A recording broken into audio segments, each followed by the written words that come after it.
Jam sërish me Neritan se Aminin mbaruan pjesën e parë, emisioni Opinion është mbyllur për arsye të kampionatit botror, po mundohemi që një sër opinionesh të sjellim drejt për drejt në të njëjtin orar përmes platformës në YouTube. Platformës time personale në YouTube. Neritan, folëm pjesën e parë për arsyet që quante protesta, ndërkohë pikpyetja kryesore është çfarë do të ndodhë me protestën. Deri tani ka një adresim të madh, por duket që brenda protestës ka një amalgam ideologjike, amalgam të protestuesve, secili ka protestën e tij brenda protestës.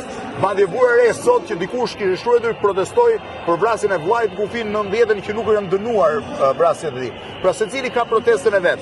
A mundet një protestë e tillë kaq e shpërndar të mund sjellë një rezultat konkret? Ata kanë për momentin një parrull, përveç parrulla, pra një kërkesë. Rama t'japi dorëheqjen. Po dorëheqja e Ramës nuk është një zgjidhje për sa kohë Rama do shkojë sërish në zgjedhje dhe mund të rikonfirmohet.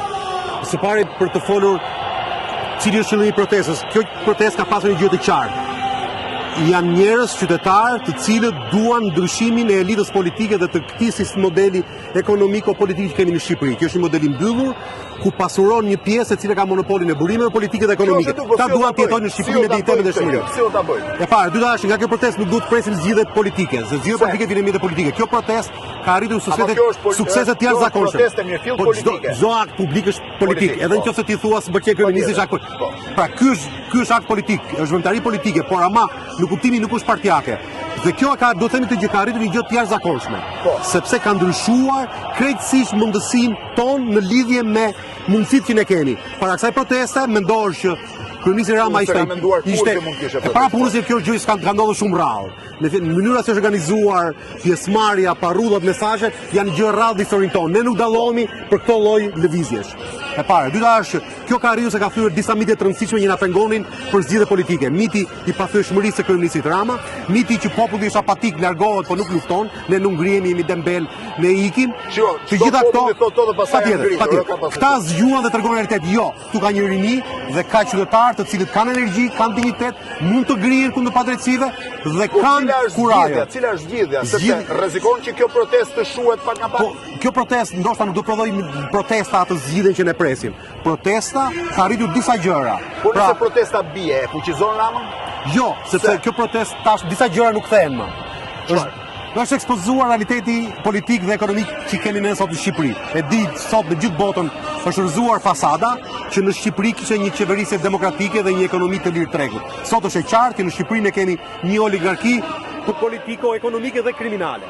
Një ekonomi e cila sot furnizohet nga parat e krimit dhe një ekonomi e cila nuk prodhon dhe nuk krijon mirëqenie vlerëtështuar. Kjo tashmë është e qartë për të gjithë. E para, u ekspozua krejtësisht natyra politike e qeverisjes dhe shkëputja e saj nga njerëzit. Po si do kanalizohet kjo politikisht? Kjo duhet ndryshoj partitë politike, duhet ndryshoj idetë politike. Kjo protesta duhet të vazhdojë. Rama vetë mendon që do reflektojë?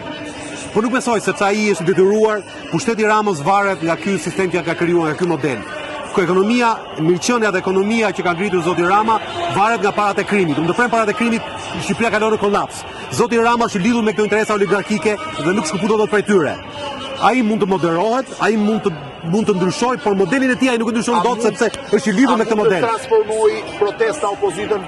Duhet ta transformojë opozitën. Pra, opozita duhet nxjerrë mësime nga kjo protestë. Duhet kuptojë që nuk vazhdohet me të njëjtën metodë, nuk vazhdohet duke humbur kontaktin me këtë rini që kërkon një mënyrë tjetër politike, kërkon figura të reja, kërkon mesazhe të reja, energji, nuk kërkon vetëm një opozitë e cila ankohet, nuk ndryshon kurrë dhe afron të njëjtën zgjidhje në çdo dekadë pa ndryshuar asgjë të re. Ndryshoj apo shumë vonë? Patjetër që kanë mundësi. Absolutisht. Sot më shumë se kur njerëzit janë optimistë se diçka mund të ndryshojë.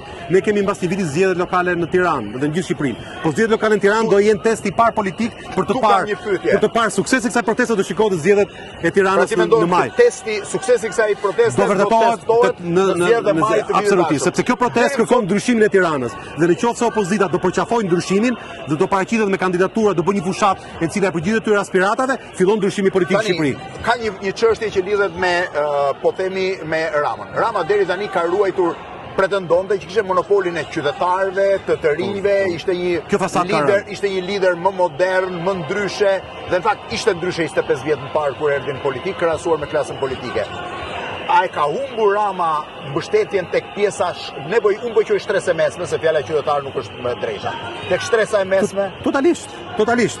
Sot Rama ka mbetur me administratën, me punojësit e shtetit, po dhe për tyre ka shumë që nuk dalin, po janë kundra me modelin e tij, ka ngelur me oligarkin dhe me paratë e krimit që mbajnë ekonominë shqiptare. Po shoh as ai është dali ta mbroj. Pikërisht pra, zoti, pse? Sepse të gjithë e kuptojnë se çfarë regjimi kemi ne sot në Shqipëri, kuptimin e unë më shoh faktit të monopolit të politikës dhe të ekonomisë. Janë pak njerëz që kontrollojnë gjithçka, pak pasurohen, të tjerët nuk kanë mundësi. Po si adresohet, ecim një minutë, si mund të adresohet gjithë kjo pakënaqësi popullore? Duhet të krijohet një vizion i ri nga kjo lëvizje do dalë një vizion i ri se si do ndryshohet Shqipëria. Çfarë është një Shqipëri ndryshe, çfarë është një Shqipëri moderne, çfarë është një Shqipëri vitit 2050? Vizion apo përfaqësim? Vizion, po nuk e di a do arrin këtë përfaqësim, sepse ka pyetja kryesore është përfaqësim apo vizion. Të organizohet nga kjo protestë, nuk e di a mund të bëhet një organizim. Kjo protestë ka prodhuar idenë e ndryshimit, kjo protestë ka bërë të domosdoshëm ndryshimin, ka thënë bile që është urgjent ndryshimi. Por ndryshimi duhet vijë nga forcat politike. A do krijohet partia e politika, kjo unë nuk e di. Por një gjë është e sigurt. Spektër politik aktual, nëse nuk do ndryshojnë, nëse nuk do pasurohet me parti tjera, ose nuk do rriten partitë e vogla, arrin ta bëjë këtë ndryshimin që kërkon. Jo, siç janë partitë politike sot, asnjëra prej tyre nuk. Çfarë do ndodh pastaj? Do ngelemi në këtë status quo. Atëherë kjo protestë do shkojë më dëm, nëse nuk do ndryshojnë partitë politike. Pra kjo protestë, nëse do ndryshojnë partitë politike dhe politikanët shqiptar, e ka arritur gjithçka. Nëse ata nuk do reflektojnë, atëherë krijohet pastaj duhet dalë një protestë tjetër për të rrëzuar gjithë klasën politike. Pra ti mendon që edhe kaq sa ka arritur protesta është e jashtëzakonshme, ne nuk kërkojmë tepër. Për te pritshmërive tona, ti mendon që e ka arritur gjithsesi Totalisht. Dhe që adresimi do jetë gjithmonë politik. Patjetër. Në fund ditës ne do vënë në zgjedhje. Në një moment caktuar do vënë në zgjedhje për të votuar për një alternativë ndryshe nga kjo që kemi sot. Ndërkohë që ka pasur është ndoshta protesta me vëmendjen më të madhe mediatike, më të madhe se shumë protesta në botë. Protestat në Serbi nuk kanë pasur këtë ndjekje. Në katën e 4 këtu ndodhet Reuteri që transmeton live protestën. Mediat më të mëdha të botës, disa gazetarë më të mëdhenj të Globit kanë qenë pranishëm në bulevard. Pse ky efekt kaq i madh mediatik? Lidhet me konjunkturën ndërkombëtare? Patjetër, lidhet me të gjitha, lidhet edhe me çfarë ndodhi në Evropë, dhe sidomos pas Hungarisë ka pasur përkasje të mëdha, por ama ka pasur edhe interes të madh sepse është përfolur që në projekt pavarësisht se ai nuk financon, është i lidhur dhe kjo i ka dhënë absolutisht pa diskutimi ka dhënë një farë. Sepse shumë tjerë po e shohin si rezident ndaj Trumpit, ndaj. Po, edhe pjesëmarrja atyre që u fut nga pala shqiptare për këtë gjë fut, për reklam. Tani fatkeqësisht po marrin reklamën e kur. Jashtëzakonshëm. Kjo protestë na kanë nxjerrë përfituar në këtë. Totalisht. Kjo protestë, këto manifestime paqësore, qytetare, kulturuara, i kanë bërë një nder të jashtëzakonshëm imazhit të Shqipërisë, sepse na kanë treguar modern evropian. Unë di mik të mi të cilët janë nga vende ndryshme të botës, po janë amerikanë, afrikanë, sirianë, të cilët thonë bravo ju qoftë që ngriheni, bravo ju qoftë që e ngrini zërin, bravo ju qoftë që nuk nështroheni qeverisjes së padrejtë, sepse në shumë vende kjo gjë nuk ndodh. Dhe në këtë kuptimin na ka treguar që jemi modern. Kjo është protestë evropiane, kjo është protestë perëndimore, i ka bërë vetëm mirë Shqipërisë. Dhe po shikosh mbulimet e mediave, kur flasin për Shqipërinë, flasin me nota fantastike. Flasin për natyrën, flasin për nuk ka absolutisht asnjë koment negativ nga asnjë gazetar, nga asnjë mbulim.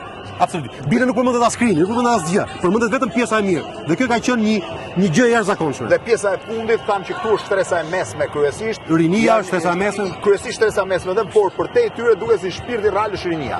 Ke pasur një rini që ne kemi akuzuar gjithmonë që nuk është apatike, pa interesuar. Si shpjegohet ky transformim 24 orë?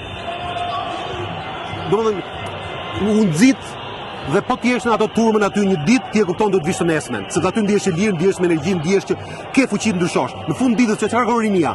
Rinia kërkon që të ketë fuqi. Ta thuar nëse je atje do dëshirosh të kthehesh sërish. Absolutisht, sepse aty për të parë katër rinj të cilët i kanë në klubet e natës, duket se u argëtojnë, janë posaçi, janë një farë mënyre jo të gjallë, këtu janë të gjallë, dhe këtu ata kuptojnë që po mund ketë një botë ndryshe ku mund të jetosh me dinjitet dhe të ngresh zërin dhe të jesh i rëndësishëm. Ata duan të jenë të rëndësishëm. Të rëndësishëm nuk bëhen duke konsumuar alkool në klubet e natës, të rëndësishëm bëhen kur thonë ne mund ta ndryshojmë këtë vend. Dhe kjo e ka gjallëruar. Dhe ti mendon që edhe kaq sa kanë ndodhur protesta sikur të mbyllet sot, dhe sikur në këtë moment të shpallet mbaroj, ka i dhënë një kontribut të jashtëzakonshëm. Na ka zgjuar të gjithë, na ka ndryshuar të gjithë. Edhe ty, edhe mua dhe të gjithë. Patjetër. Merdan, faleminderit.